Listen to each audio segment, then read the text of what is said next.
Howdy,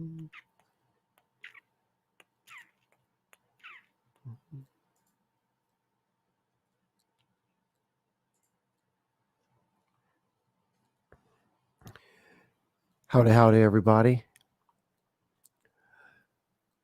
Ray Roberts streaming for you tonight.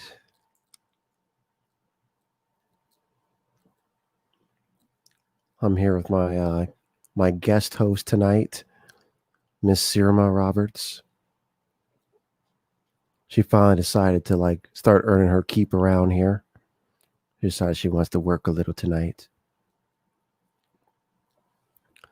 So I titled tonight's piece really talking about the young people and how they don't listen, and how my opinion, I think I keep eating my microphone when I talk too close to it. Odd. But yeah, how maybe the young people, how their unwillingness or inability, I don't know which one it is, to listen to us might be the very thing that saves us. So let's go ahead and jump right into it. So my days are a mixture of my work days and, putting out these messages about connectivity and communication and community and relationship. So basically doing a lot of community, a lot of talking, a lot of individual meetings, a lot of meeting other new organizations, a little bit of networking, not just networking for myself, but mainly networking, connecting one group A to group B. So maybe connecting this community group to that community group, or connecting this veterans group to this social activist group. Just the idea of, network theory. We are collectively stronger the more we all know each other. That's set up there. So I started off my day early this morning, meeting a young active group that, I've been kind of following here locally on Facebook, seeing their videos and their postings. And while they might they have like a name, but, they're not like an official PAC or government lobbyist group or anything like that. But just kind of following them. And so I finally met, I didn't realize I was going to, but I ended up meeting a couple of their leaders, and just getting an idea of where, first off, realizing while I'm not old, mentally I can be old sometimes. So, I dress the way I dress, I talk the way I talk. So you walk in and there's a party that's like, oh, they're not serious because they don't dress the way I dress. But, I'll be honest with you, as I kind of got into it, maybe they don't sit around drinking 2 pots of coffee in the morning instead of actual food like I should be doing. But they're pretty serious. They're pretty active. They're pretty engaged. And just hearing them talk and their point of view and understanding where they come from, so for me at my place in life, I don't really understand, for example, I'm always thinking about the long-term game. Allegedly, I claim to be about the long-term game. So, strategy versus tactics, don't get mad, get even, or, plan how, don't protest, boycott, shut down, replace the business. Don't just remove it. Don't create a vacuum. So they're very much about, let's just go jump into the fight. But, I got to appreciate their willingness to kind of get out there and scrap, Uh-oh, I think I did something wrong. I got to appreciate their willingness to get out there and scrap. And so we're just kind of sharing those differences, of, hey, I see how I'm kind of taking the time to learn how you see things. So how do I see things? Just having that conversation. Yeah. You don't want to party with me? You don't want to party with me? No. Okay.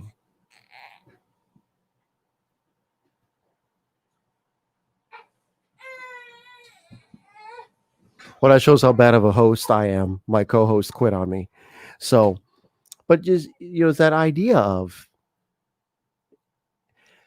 at first you kind of don't give them the credit that, let me speak for myself. I don't give them the credit that they're due. And well, when you actually take the time to hear their points of view and where they're coming from, they have, That shows how bad of a host I am. My co-host. you realize that it's they they see things differently. And when I say they see things differently, they see things more honest. Because think about writing a paper yourself. If you wrote the paper yourself, okay, now think about editing your own paper. You very well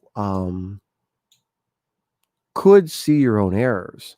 But what often happens if you write something yourself, you read past your errors because your brain reads what you meant to write. Think about even listening to yourself speak. If someone recorded you speaking and then you played it back, it's possible you might hear what you wanted to say. I argue that for those of us in older generations, we maybe sometimes look back on the results of the things we did. We don't actually see the actual results, but rather we see what we had meant to do. We see our intentions. So I I personally observe a lot of younger people, or maybe I just take a little bit more time than I used to, listening to how they speak and how they observe the past. And what I realize is they're not that crazy. Like you'll often hear older people say, "Hey, we we dealt with this in the past."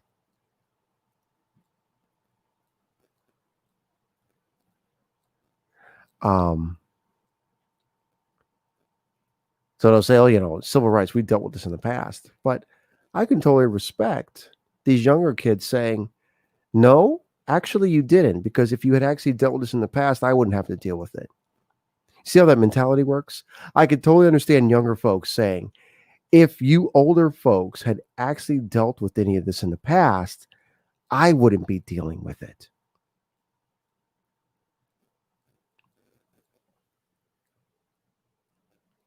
So while there's a benefit to learning from people that came before you, gaining some insight from their experiences, and thus those experiences, they can provide you instruction.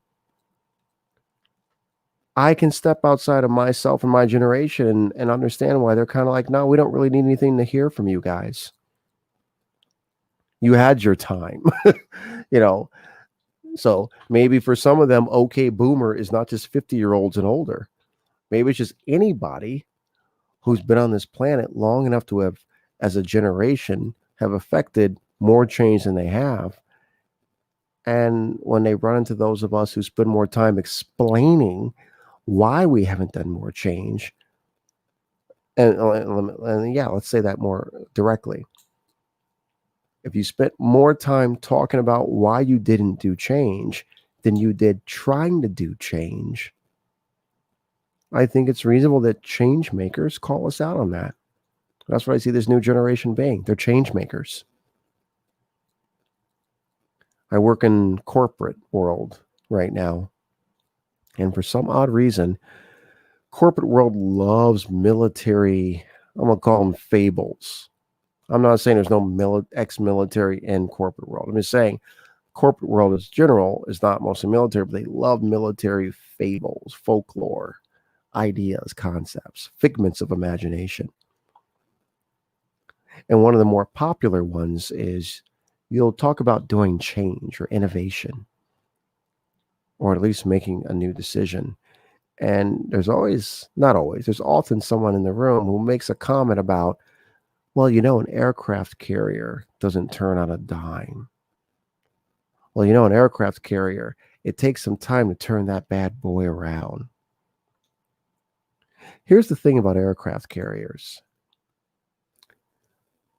they can turn around in about 3 to 5 minutes. I'm going to say that again. An aircraft carrier can turn around in about 3 to 5 minutes. So when I'm sitting in a corporate room and someone mentions you can't turn around an aircraft carrier on the dime, what I say is most of the time when people tell me that, we spend 3 to 5 hours talking about how it takes 3 to 5 minutes to turn an aircraft carrier around. We spend more time talking about how long it takes to turn an aircraft carrier around than we do actually turning the damn wheel. How about we just turn the wheel?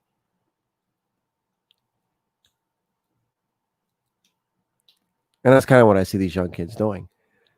While the older generations are sitting around talking about how it takes 3 to 5 minutes to turn an aircraft carrier around or to turn a nation around, they're just turning that wheel.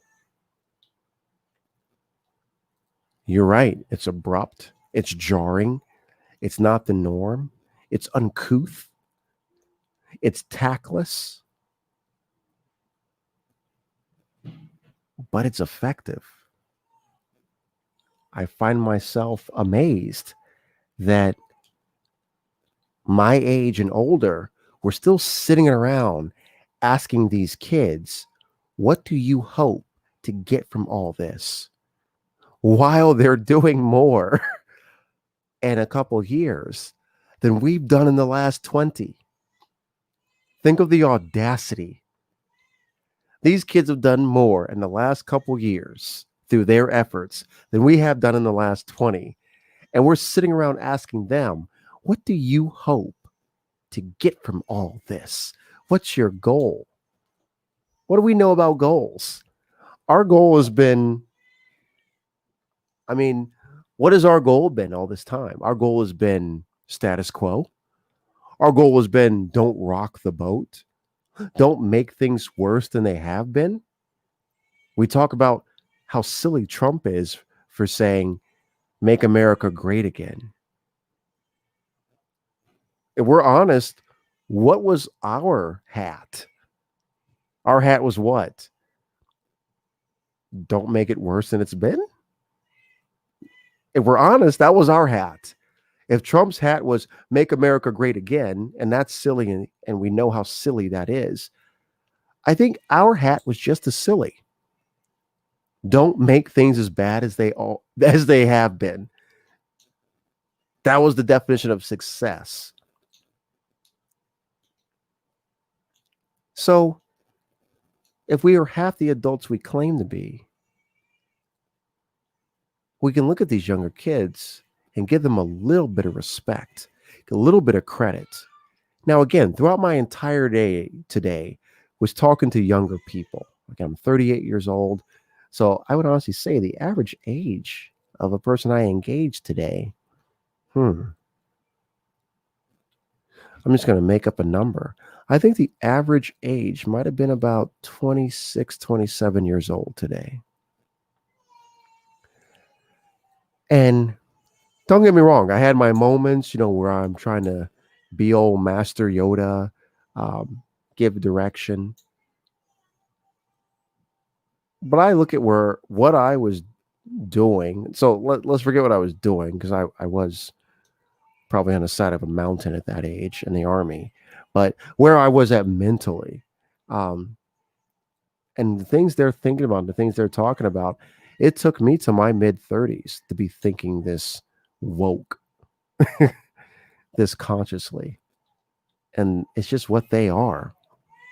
We're so to the point where we sit there and we talk about these kids as if, hey, you kids, you're so entitled and you're so selfish. Or not, we don't call them selfish. We say they don't know the real world. How crazy is that? We hear these younger kids talk about caring about something greater than themselves, and we call it virtue signaling. You're just being silly. Grow up, get a little experience, and then you'll learn to not care about things other than taking care of yourself and paying your own bills. Get a little experience in the world, and then you'll realize that adulthood is keeping your head down, scared to look because you're shook, and not focusing on anything other than paying your bills and maybe your kids and maybe a girlfriend or a wife or a spouse. That's adulthood. And if you don't act like that, you're being childish. And we will have the audacity to call you out for it.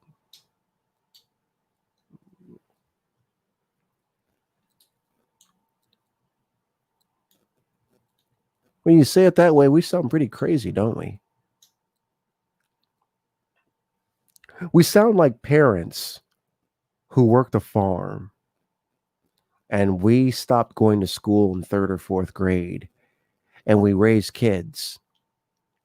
And these kids come to us and say, my guidance counselor says that I can go to college. We sound like the kind of parents that hear this news and we say something like, oh, you're too good for us. Oh, so you think you're better than the rest of the family. That's what we sound like when we hear this younger generation say, I want things different and I want to do something to actively make it different. And we tell them that they're being childish. We show how small our generational cohort's heart is when we do that. I remember when I went to Italy. Yeah, it was Italy. Or it might have been Finland, but I don't think it matters for this conversation. I went somewhere and it was Italy. I remember now. So I was talking to some businessmen and they were talking about the difference in culture in America. And one of the examples the guy gave was he said, in America, when a child says, I'm going to be president of the United States, American parents are like, yeah, of course you are. Absolutely. You could be the president of the United States. He said in Italy, when a child goes, I'm going to be president of Italy, culturally, the parents are like, what are you talking about? Don't be stupid. This is our family. We don't have any political connections. You might not call the kid stupid, but you explain to the child that's ridiculous. Our family doesn't have any political ties. We don't have any money. We can't get you in the office. What are you talking about? You can't be president of Italy. And so even though he's a businessman, he talked about the fact that in America, everybody thinks they can make it. Despite their past, despite their possible future, despite their present. On average, you talk to Americans, they're like, I can make it big any day. Everybody does the Mary Tyler Moore, throw the hat up in the air.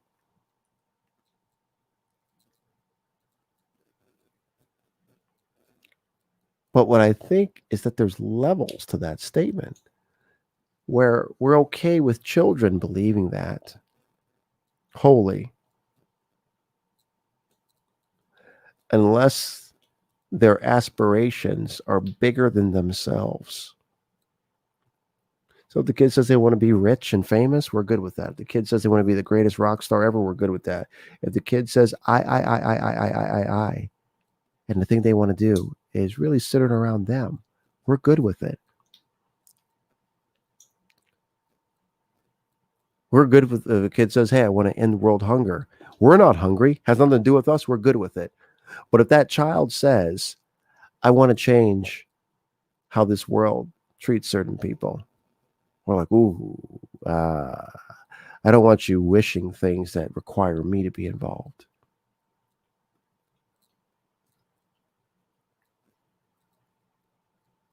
A band that I like, Switchfoot, they have a song called We Were Meant to Live. And they have a little breakdown part where they say, we want more than the wars of our fathers. We want more than this world has to offer.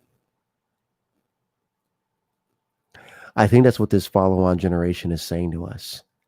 They want more than the wars of their fathers. So the things that we carried forward that should have been handled long ago. First off, this race issue, this culture thing, this peculiar institution, this should have been handled in 1776. This should have been handled the moment the Constitution was ratified, but it wasn't. Generation after generation of a lack of moral courage. Even after the Civil War, Reconstruction, when this nation abandoned Reconstruction, cowardice, when this nation tolerated the follow-on of the Confederacy. While the Confederates lost the war, they damn sure won the peace, which is why they were able to erect over 1,600 statues after they lost. I often ask people, how many statues were erected of SS officers or Hitler? How many streets were named after Hitler or Goring after World War II? Go ahead, hit me up when you find the answer of how many statues or streets or middle schools or public schools were named after Hitler or Goring or Goebbels. How many schools? How many streets? The Confederates lost the war, but they won the peace.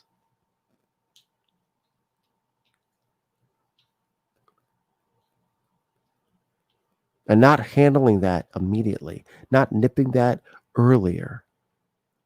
It was the equivalent of us fearing that we have cancer, and because we're afraid to hear the doctor tell us that we have cancer, we just refuse to go to the hospital.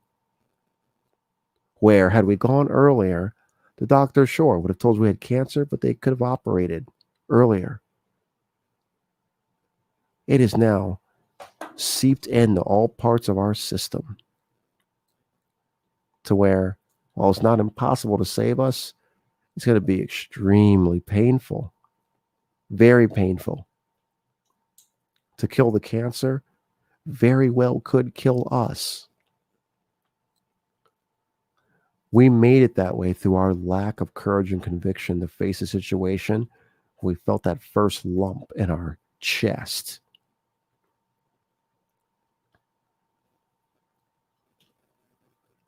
So yeah, even when I'm sitting opposite the table trying to tell these young kids what it should be, I got to take part of my mind and realize that they probably shouldn't be listening to me. Because half the wars they're fighting right now, they're fighting because my generation and the generation before me didn't handle business. They want more than the wars of their fathers, and they want more than this world has to offer. I think I'm okay with these kids not wanting to settle for what we have settled for.